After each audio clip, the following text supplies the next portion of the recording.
स्वर्गलोक में यह प्रश्न उठ खड़ा हुआ कि नवग्रहों में सबसे महान और शक्तिशाली ग्रह कौन है।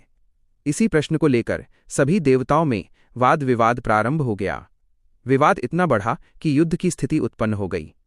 तब सभी देवता देवराज इंद्र के पास पहुंचे और बोले, हे देवराज, आपको निर्णय करना होगा कि नवग्रहों में सबसे बड़ा कौन है।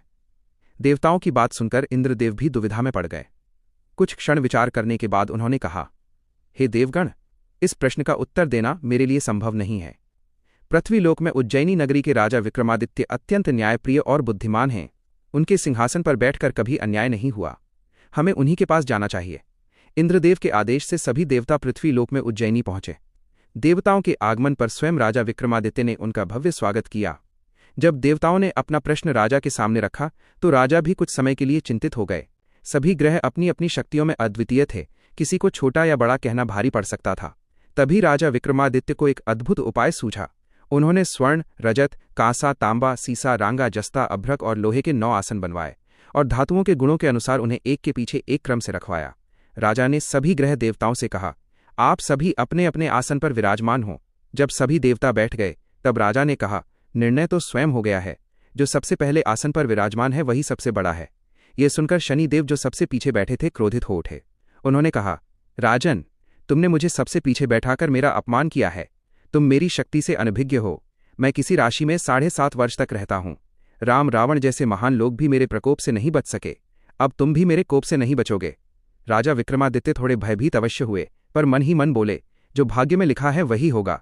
शेष देवता प्रसन्न होकर लौट गए, पर शनिदेव क्रोध में वहां से चले गए।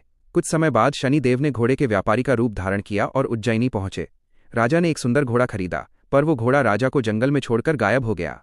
राजा भटकते भटकते नगर पहुंचे, जहां भाग्यवश वे अनेक कष्टों से गुजरे। झूठा चोरी का आरोप, हाथ पांव कटना और तेली के घर कोल्हू चलाना। शनि की 7.5 पूरी होने पर एक रात राजा विक्रमादित्य मेघ मल्हार गा रहे थे। उसी समय राजकुमारी मोहिनी ने उनका मधुर स्वर सुना और मोहित हो गई। सब जानने के बाद भी उसने अपंग राजा से विवाह का निश्चय कर लिया। विवाह के पश्चात उसी रात शनिदेव स्वप्न में प्रकट हुए और बोले, राजा, मैंने तुम्हें दंड दिया पर अब प्रसन्न हूं। जो मनुष्य शनिवार को मेरा व्रत करेगा, कथा सुनेगा और चींटियों को आटा डालेगा, उस पर मेरी कृपा बनी रहेगी। प्रातः राजा के हाथ पांव पुनः ठीक हो गए। राजा ने शनिदेव को प्रणाम किया।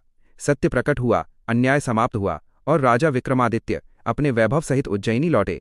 नगर में दीप जलाए गए और दीपावली मनाई गई। राजा ने घोषणा करवाई, शनिदेव समस्त देवों में श्रेष्ठ हैं। शनिवार को उनका व्रत और कथा अवश्य करें। तब से शनिदेव की कृपा से लोगों के दुख दूर होने लगे और राज्य में सुख शांति बनी रही। अगर ये कथा आपको अच्छी लगी हो तो लाइक करें, सब्सक्राइब, फॉलो करें और कमेंट में बताइए कि आपको इस कथा से क्या सीख मिली।